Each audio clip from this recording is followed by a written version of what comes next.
అందరికీ నమస్కారం. ఇవాళ మన స్టూడియోలో ప్రముఖ ఆధ్యాత్మికవేత్త, జ్యోతిష్య పండితులు జయేష్ శర్మ గారు మనతో ఉన్నారు. గురువుగారితో మాట్లాడదాం. గురుగారు నమస్కారం.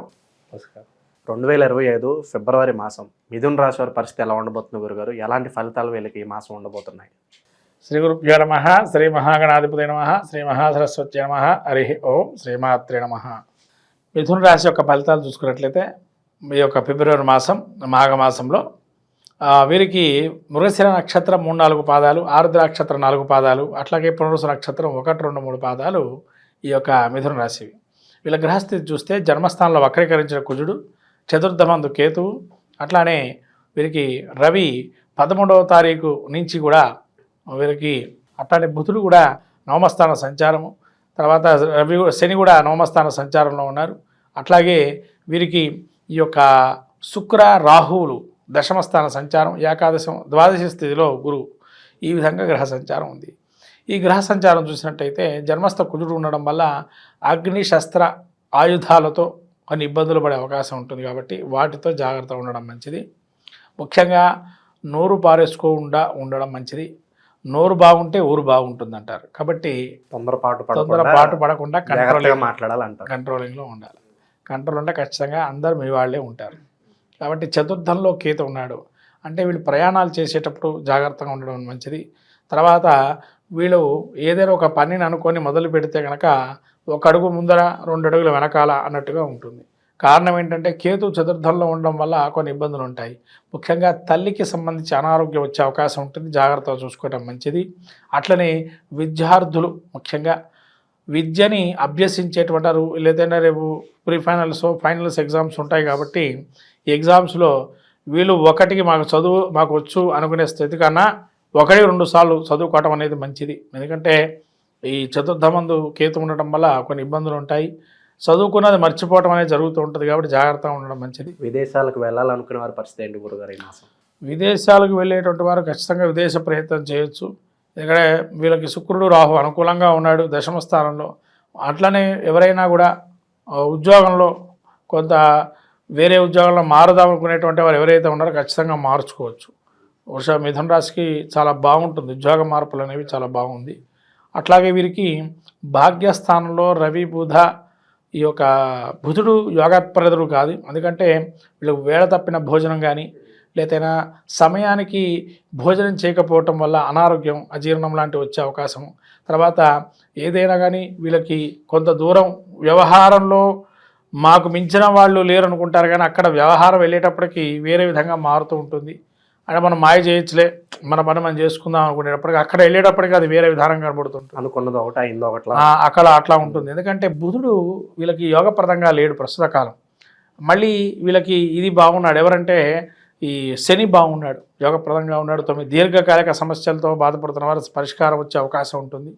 రవి కూడా వీళ్ళకి ఆరోగ్యరీత్యా ఈ వేళ తప్పిన భోజనం ఏదైతే ఉందో దానికి తగ్గట్టుగా వీళ్ళ యొక్క డైట్ కంట్రోల్ చేసుకోవటం కానీ లేదైనా డైట్ కంట్రోలింగ్తో పాటు వ్యాయామం కానీ ఇటువంటి క్రియలు చేయటం వల్ల కూడా ఇది కంట్రోలబుల్ అవుతుంది అవకాశం ఉంది. వైవాహిక జీవితం ఎలా ఉండబోతుంది గురుగారు? మాసం ఏదన్నా సమస్యలు తలెత్తే అవకాశం? వైవాహిక జీవితంలో కొద్దిగా సమస్యలు వస్తాయండి. ఎందుకంటే మీరు ఇందాక ఫస్ట్లోనే మేము చెప్పినట్టుగా ఊరు బాగుంటే నోరు బాగుంటుంది. ఇంట్లో వాళ్ళు కూడా మనం నోరు బారేసుకోవడం మంచిది కాదు. ఎందుకంటే బయట ఎక్కడో టెన్షన్ పడి వస్తుంటారు. ఉద్యోగంలో కావచ్చు, లేదా మీరు చేసే వృత్తిలో కావచ్చు, లేదా వ్యాపారంలో కొంతవరకు ఎవరైనా స్తబ్దుగా ఉండడం కావచ్చు, ఇవన్నీ కూడా ఒక సమస్యగా మారే అవకాశం ఉంది. కాబట్టి ఆ సమస్య నుంచి పరిష్కారం పడాలి అంటే అవతల మీద మనకు నేరం వేసేయడం అటువంటివి చేస్తూ ఉంటాం. అది కరెక్ట్ కాదు. ఎందుకంటే అలా చేయటం వల్ల కుటుంబంలో మీరు ఆ కోపాన్ని చూపించేసి వాళ్ళు మిమ్మల్ని ఒక నేరస్తుడుగా మీరు నేరం మోపడం వల్ల మిమ్మల్ని వాళ్ళు సహకరించకపోవటం వల్ల ఇంకా ఎక్కువ అవుతుంది. కాబట్టి ఎప్పుడు కూడా మీరు చిరాకు పడకుండా ఉండడం మంచిది. ఇంట్లో వాళ్ళ దానికి బయట చిరాకు ఉందనుకోండి, లేదా యోగా చేసుకోండి, దానికి సంబంధించిన వ్యాయామం ఏదైనా ఉంటే చేయండి. అంతే తప్ప ఈ అరవటం వల్ల అనవసరంగా నోరు పారేసుకుని అన్నామే అని ఒక భావన మళ్ళీ ఉండడం అనేది మంచిది కాదు. ఒకళ్ళ కోపం ఇంకో మీద చూపించకుండా కొంచెం ఉండడానికి ప్రయత్నించాలి. అవునండి, అలా ఉండడం అనేది వీళ్ళు అలవరుచుకోవడం కూడా మంచిది. ఎందుకంటే రాబోయే కాలము ఏదైతే ఉందో ఇప్పటి నుంచే ఒక ఇన్నింగ్స్గా ప్రారంభం చేసుకోవటం మంచిది. వ్యాపారస్తులకు ఎలా ఉండబోతుంది గురుగారు? కొత్తగా పెట్టుబడులు ఎవరైనా పెట్టాలనుకుంటే ఈ మాసం సరైనదే అంటారా? పెట్టుబడులకు వచ్చేటప్పటికి కొంతవరకు ఖర్చు అనేది ఎక్కువగా ఉంది, పెట్టుబడులకు వెళ్ళకపోవటం మంచిది. సాధ్యంగా పెట్టుబడి పెట్టిన తర్వాత వాటికి సంబంధించిన ఇబ్బందులు పడటం, లేదైనా కోర్టు కేసులు వంటివన్నీ ఉండే అవకాశం, లేదైనా ఒకళ్ళు సహకరించి ఇంకోటి సహకరించకపోవటం, తద్వారా అయ్యో ఏందా కొనుక్కున్న తర్వాత ఇట్లా ఉంది అని అనుకోవటం. కాబట్టి పెట్టుబడి పెట్టకపోవడం మంచిది. ఆ పెట్టుబడి పెట్టేదానికన్నా ఏదైనా మీరు ఆ డబ్బుని మీ విధానంగా ఏదన్నా మీకు ఆలోచన ధోరణి ఏదన్నా ఉంటే కనుక తద్వారా మీరు ఫిక్స్డ్ డిపాజిట్స్ కానీ అలా పెట్టుకోవటం వల్ల మంచిది. శుభకార్యాలు జరగడానికి ఏదన్నా ఆస్కారం కనిపిస్తుందా ఈ మాసంలో?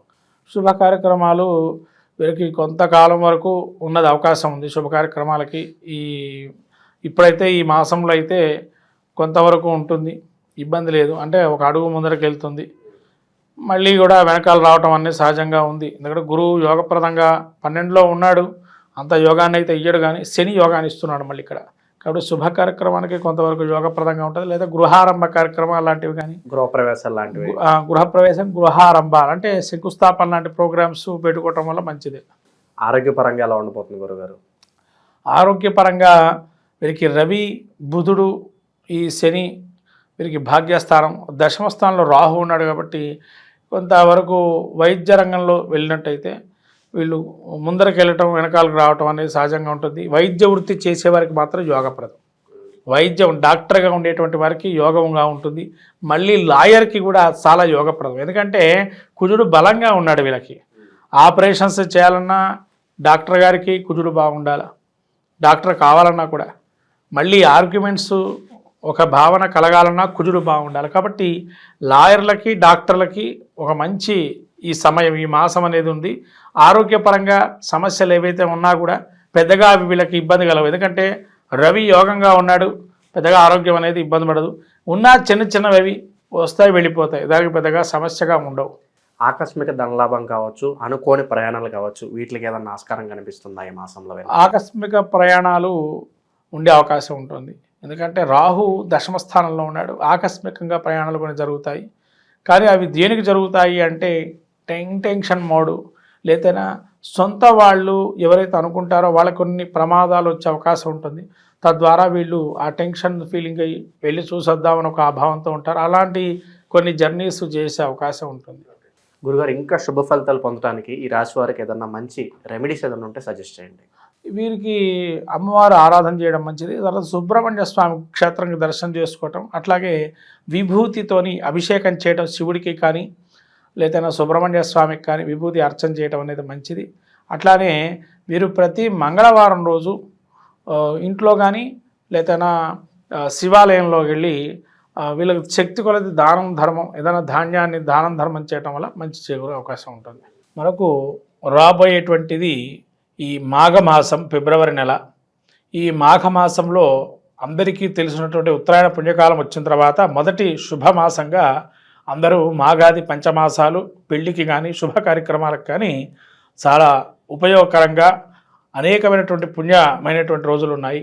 ముఖ్యంగా చెప్పాలంటే సంతానం కోసం ఎవరైతే వెయిట్ చేస్తూ ఉన్నారో వాళ్ళకి చాలా అద్భుతమైన మాసంగా మాఘమాసం చెప్పబడింది. ఎందుకంటే శివమహాపురాణంలో చెప్పబడిన విషయాలు మీకు కొన్ని ఇప్పుడు చెప్తున్నాను ఈ మాఘమాసంలో విశేషం గురించి. ముఖ్యంగా భీష్మ పంచక వ్రతం. ఈ భీష్మ పంచక వ్రతం ఏదైతే ఉంటుందో, ఎవరైతే సంతానం లేనటువంటి వారు భీష్మ పంచక వ్రతాన్ని ఆచరిస్తే కనుక సంతానం కలుగుతుందని శివమహాపురాణంలో తెలుపబడింది. అట్లానే మనకు పుత్రదా చతుర్థి అని చెప్పి ఒకానొక చతుర్థి తిథి కూడా ఈ యొక్క సమయంలో వస్తుంది. అంటే సంతానం అటువంటిది ఎవరికైతే చాలా ఇబ్బందులు పడుతూ అనేకమైనటువంటి వైద్యంలో కూడా సంప్రదిస్తూ ఉండేటువంటి వారికి ఈ యొక్క మాసం మీరు ఏదైతే అనుకుంటున్నారో ఆ సంతానవంతులు కావాలనుకునేటువంటి వారు ఈ భీష్మ పంచక వ్రతాన్ని ఆచరించడం ద్వారా ఖచ్చితంగా కలుగుతుంది. అలానే మనకు పితృ సంబంధమైనటువంటి ఏదైతే మనకు పితృశాపాలని అంటామో ఇటువంటివన్నీ కూడా మనకు ఈ మాఘమాసం పౌర్ణిమ మహామాఘి అని కూడా అంటారు. కాబట్టి ఈ మహామాఘి ఏదైతే ఉందో ఈ మాఘమాసంలో వచ్చేటువంటి పౌర్ణమి రోజున ఎవరైతే ఉపవాసం చేసి లలితా సహస్రనామ పారాయణం చేసుకొని నవనీతాన్ని కానీ పాయసాన్ని కానీ చంద్రుడికి సమర్పించి అమ్మవారికి ఉపవాసం ఉన్నట్లయితే ఖచ్చితంగా ఆ విధంగా మనకు ఉత్తర పీఠిక లలితా సహస్రనామాలు ఉత్తర పీఠికలో ఉంది. ఆ ఉత్తర పీఠిక మీరు చదువుకున్నట్లయితే ఖచ్చితంగా ఎన్ని సంవత్సరాలు కానీ ఎన్ని నెలలు చేస్తే ఈ ఫలితం వస్తుందో కూడా చెప్పబడింది. అలా శ్రీచక్రార్చన ఇవన్నీ కూడా ప్రాముఖ్యంగా మాఘమాసం చాలా విశేషమైనటువంటిది. అట్లాగే మీకు ఈ భీష్మ ఏకాదశి అని, అట్లానే మనకు మహామాఘి అని, మహాశివరాత్రి ఇలా పర్వదినాలన్నీ కూడా ఈ మాఘమాసంలో వస్తాయి. కాబట్టి ఈ ద్వాదశ రాసుల వాళ్ళందరూ కూడా ఈ మాఘమాసంలో కూడా అనేక పుణ్య కార్యక్రమాలు నెరవేర్చుకొని, అందులో మాఘ స్నానం అంటారు. ముఖ్యంగా మనకు మాఘ పురాణం కూడా ఉంది. అంటే పద్మపురాణం అంతర్గతంగా ఈ యొక్క మాఘ పురాణం కూడా ఉంటుంది. అంటే పద్మపురాణంలో ఎవరైతే విష్ణుమూర్తిని ఎక్కువగా వైశాఖ మాసంలో కానీ, అట్లానే మనకు కార్తీక మాసంలో కానీ, ఇట్లా మాఘమాసంలో కానీ ఈ పురాణాలు మన అందులోంచి తీసుకోబడింది. ఈ స్కాంద పురాణంలో కొంత, అట్లానే పురాణం మరి పద్మపురాణంలో కొంత ఆ భాగాలు తీసుకొని ఈ పురాణాలు ఏర్పడినాయి. కాబట్టి ఈ మాఘ పురాణం కూడా మనకు స్నానాల గురించి తెలుపబడింది విశేషంగా. కాబట్టి ఎవరికైతే అవకాశం ఉంటుందో సముద్ర స్నానం అనేది చాలా విశేషము.